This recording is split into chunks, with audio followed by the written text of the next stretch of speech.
Sublimez votre intérieur avec nos collections uniques et élégantes.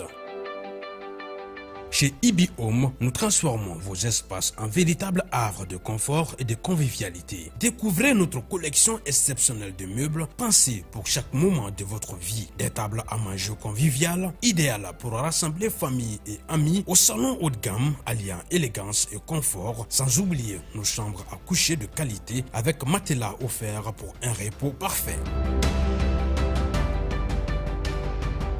Explorez notre sélection de luminaires rares et uniques qui sublimeront vos espaces. Découvrez notre gamme de motos électriques, économiques, performantes et respectueuses de l'environnement, idéales pour vos trajets urbains en toute sérénité. Nos installations solaires vous garantissent l'indépendance énergétique tout en réduisant vos factures. Chez Ibi Home, profitez en ce moment de réductions allant jusqu'à 35% sur nos équipements solaires. Ce n'est pas tout, nous vous proposons également des options de paiement échelonnées pour encore plus de simplicité. Venez visiter notre showroom à l'ACI 2000, immeuble Ibi Group. Ibi Home, l'élégance, la mobilité et l'énergie au service de votre confort.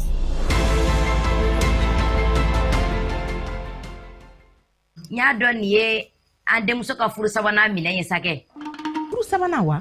Arama, ne jiginne la dɛ.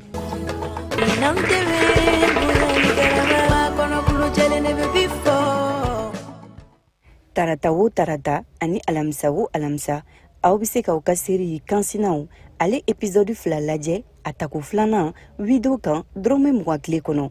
An ka ɲɔgɔn sɔrɔ www.video.tv walima Maxiti kan walasa k'aw tɔgɔ sɛbɛ. Orange aw kɛrɛfɛ.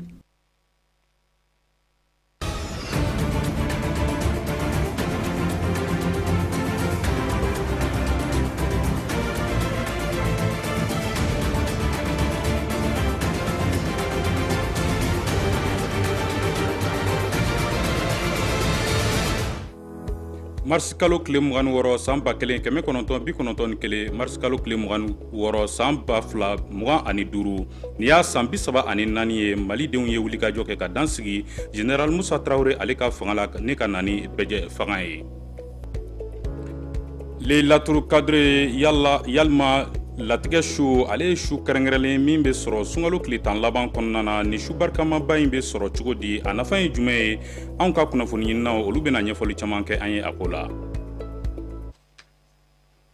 An balimaw ni de an ka kunnafoni bakurunbaw ye ka kɛɲɛ ni bi araba ye mars kalo tile 26 san 2025 an bɛna min walawala aw ye sisan da in na o kama an bɛ aw fo ka waleɲuman dɔn Advent TV sugandili la ka se ka aw kunnafoniya.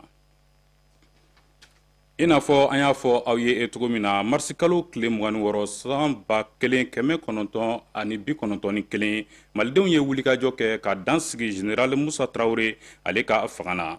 Kunnafoniw y'a jira k'a fɔ ni wulikajɔ in senfɛ san 34 tɛmɛlen kɔfɛ min ye bɛjɛ fanga ye ale kɔni cokola faso Mali kɔnɔna na yaasa ka se ka don kɛrɛnkɛrɛnlen ale ɲɛnamaya jamanakuntigi ni o ye furanjɛla fanga ɲɛmaa ye. Général Assimi Goïta ale ye wulikajɔ kɛ ka taa jiri feere bila i k'a dɔn k'a fɔ min ye martiru olu tɔgɔla monument na nin baara in bɛɛ lajɛlen kɛra bi araba mars kalo tile 26 san 2025 Mali maaba caman tun b'a kɛnɛ kan anw ka kunnafoni ɲinina Mamadu Jalo ale ye kibaruyaw sɔrɔ ni présidence ka kunnafoni di sira ye an ka jɛn k'ale lajɛ. An ka jamana faama Général d'armée Assimi Goïta ale sera kɛnɛ kan min bɛ tali kɛ ka tasibila kɛ ka ɲɛsin maa minnu ni tora 26 mars ale ɲangataw la ka se ka tasibila kɛ ka se olu ma. Foliw tɛmɛlen kɔ ni gouvernement maaw fo ka taa se jamana wɛrɛ lasigiden minnu bɛ an ka jamana kɔnɔ président Assimi Goïta a taara foli bila ka ɲɛsin jamana jɔnjɔn ma n'o ye drapeau ye ɲani jamana fasa ale dala ka gosi an ka finitigilakaw fɛ.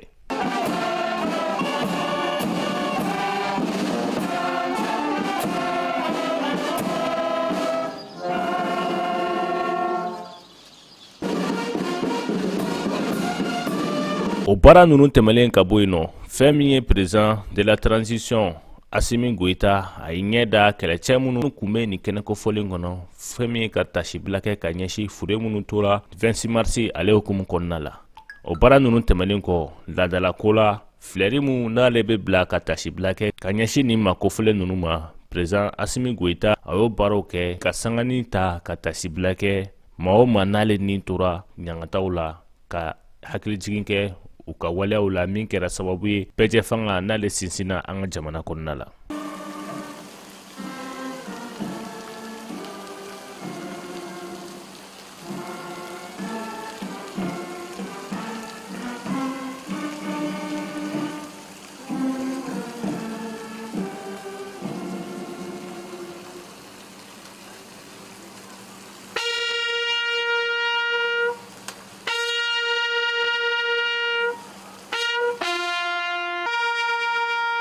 Nin baara nunu an ka jamana kɔnɔ san o san nunu bɛ laɲɛnɛmaya an ka jamana faamaw fɛ ka hakilijigin kɛ baaraba minnu kɛra maa dɔw fɛ wagati la an ka jamana kɔnɔ walasa Mali jamana ale bɛ se ka sinsin a koro la bɛɛjɛ fanga o bɛ se ka sabati. O baara dɔ de waleyalen filɛ nin Général d'armée Assimi Goïta fɛ. Fleurs bilalen kɔ fɛn min ye nin monument in na, Président Assimi Goïta a ye foli kɛ ka ɲɛsin jamakulu minnu bɔra ka na nin kɛnɛ kofɔlen in kan ni ka a kɛ ɲagariko ye.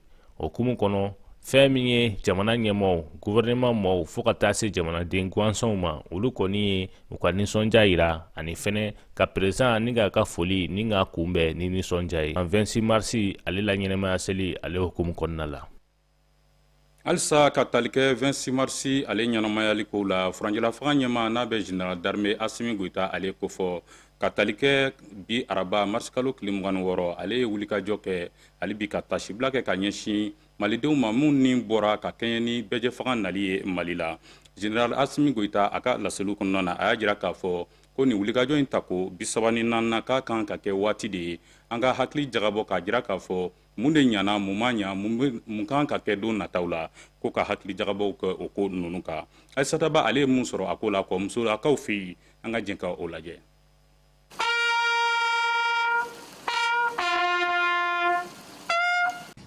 Nous célébrons aujourd'hui le 34e anniversaire de la journée des martyrs.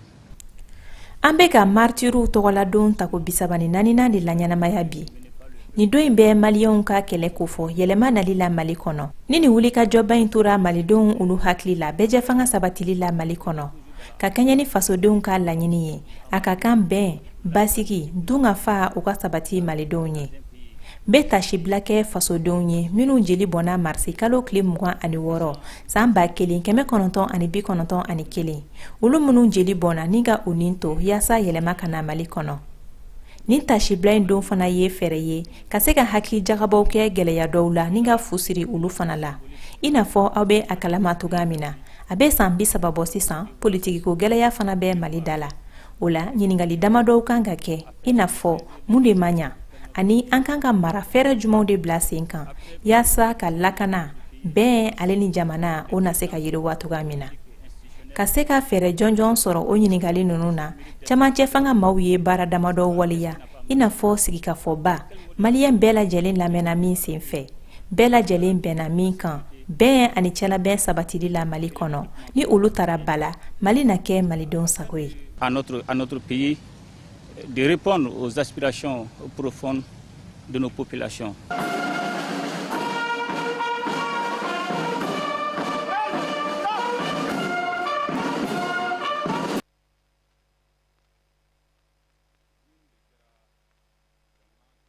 Ka wulikajɔw ye ka ɲɛsin tasibila ye ka ɲɛsin k'a dɔn k'a fɔ maa mun ni tora 26 mars hukumu kɔnɔna na an bɛ aw ladɔnniya k'a fɔ san o san jamanadenw olu tɛ to kɔ a ko la ka sababu kɛ olu bɛ wulikajɔ kɛ ka tasibila kɛ ka ɲɛsin maaw ma mun ni bɔra nin ko la o bɛɛ lajɛlen kɔnɔna na min ye k'a dɔn k'a fɔ kɛrɛnkɛrɛnyana anw ka marabajɛkulu olu fana ye wulikajɔw caman kɛ Isa Sise ale ye wulikajɔw kɛ a ye dakuruɲɛ dama sɔrɔ politikima dɔw la mun ye kɛra wulikajɔ kɛbaga ye nin ko la kosɛbɛ an ka jɛ ka an ɲɛmada o fɛ.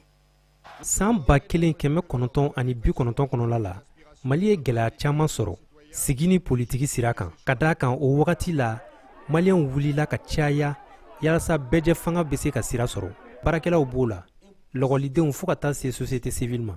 Le 26 mars c'est d'abord 26 mars ale ye don ye maa kɛmɛ caman bɔnɛna u ni na don min na 26 marsi ale ye don ye layidu caaman tara ka ɲɛsi malidenw ka lafiya ani bɛjɛfanga sinsinli ma. 26 marsi ale fɛnɛ ye don ye malidenw ye wulikajɔbaw kɛ ka ɲɛsi bɛjɛfanga wulikajɔ kɛbaw olu ka wele jaabiliw ma. Le peuple malien avait répondu massivement à l'appel du mouvement démocratique. 26 mars 1991, don caman furukufuruku tɛmɛlen kɔ, Musa Tarawele n'ale de tun ye o wagati masakɛ, ale ka fanga dafirila. O wulikajɔ kɛra sababu ye ka se ka na ni bɛjɛ fanga ye san 1900 ani san 2 kɔnɔla la. Les idoles existent toujours parce qu'il y a eu des personnes qui sont sacrifiées. Mɔgɔ dɔw de sɔnna k'u nin di walasa bɛjɛ fanga bɛ se ka bange Mali kɔnɔ.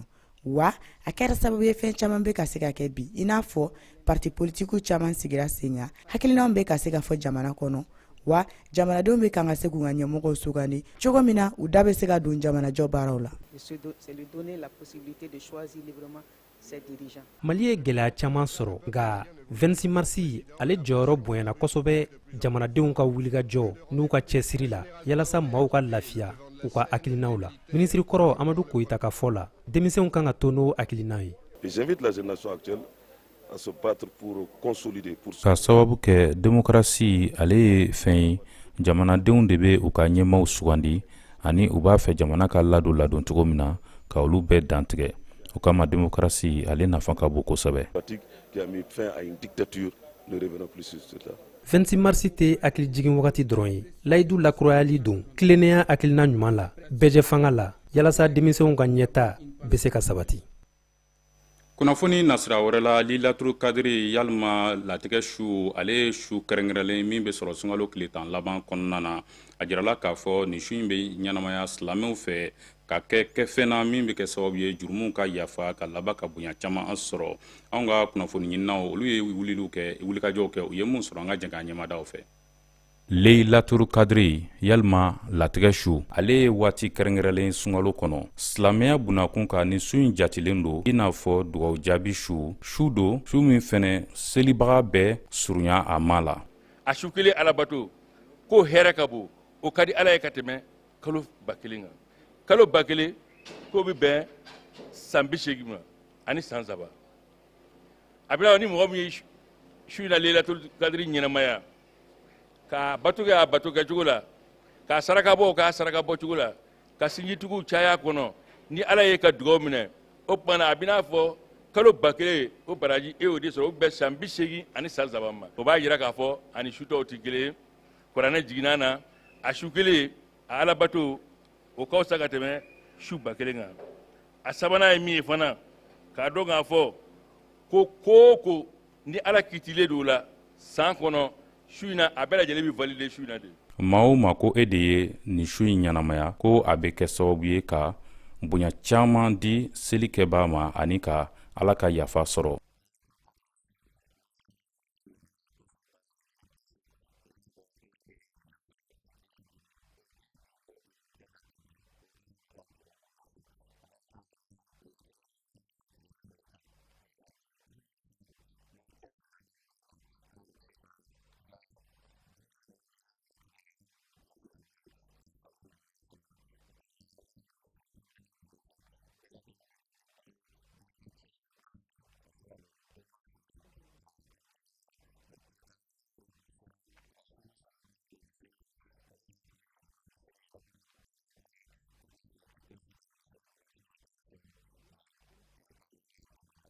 Latigɛ su bɛ ɲɛnamaya san o san sunkalo tile 10 laban wa maa caman ka fɔla ko a bɛ sɔrɔ tile impɛriw kɔnɔna na.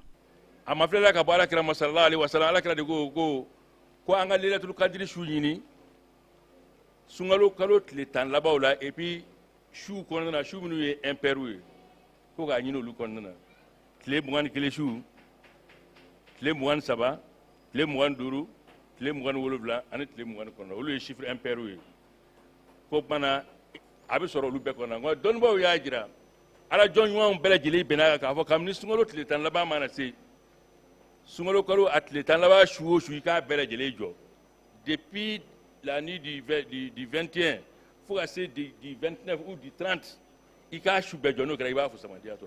Latigɛ su yalima Layatal Kadiri ale ye su kɛrɛnkɛrɛnlen diinɛ bunakun kan silamɛw bɛ waati min kɔnɔ san bɛɛ lajɛlen kɔnɔ. An balimaw, nin de bɛ dan sigi an ka kunnafoniyaw la. An bɛ dugawu kɛ kalan mun bɛ kɛ ale ni dugawu mun bɛ kɛ Ala k'a bɛɛ lajɛlen minɛ. An b'i bɛɛ fo ka bɛɛ waleɲuman dɔn Advance TV sugandili la ka i kunnafoniya. A kana taa yɔrɔ si ka sababu kɛ nasaraka fɔra Modibo Kane Sidibe sɔni ani ale bɛna ɲɔgɔn sɔrɔ. An bɛ dugawu kɛ ko Ala ka Mali lataa ɲɛ.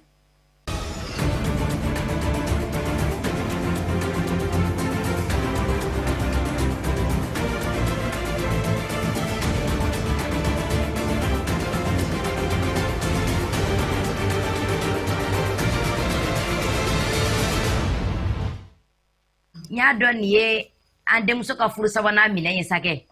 Furu sabanan wa? Arama, ne jiginne la dɛ.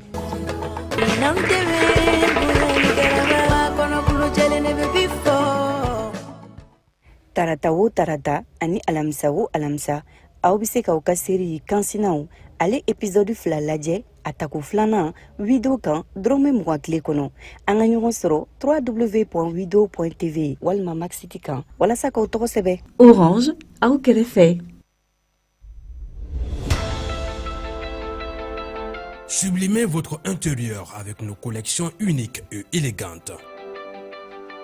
Chez Ibi Home, nous transformons vos espaces en véritables havres de confort et de convivialité. Découvrez notre collection exceptionnelle de meubles pensés pour chaque moment de votre vie. Des tables à manger conviviales, idéales pour rassembler famille et amis, au salon haut de gamme alliant élégance et confort, sans oublier nos chambres à coucher de qualité avec matelas offerts pour un repos parfait. Explorez notre sélection de luminaires rares et uniques qui sublimeront vos espaces. Découvrez notre gamme de motos électriques, économiques, performantes et respectueuses de l'environnement, idéales pour vos trajets urbains en toute sérénité. Nos installations solaires vous garantissent l'indépendance énergétique tout en réduisant vos factures. Chez Ibi Home, profitez en ce moment de réductions allant jusqu'à 35% sur nos équipements solaires. Ce n'est pas tout, nous vous proposons également des options de paiement échelonnées pour encore plus de simplicité. Venez visiter notre showroom à l'ACI 2000, immeuble Ibi Group. Ibi Home, l'élégance, la mobilité et l'énergie au service de votre confort.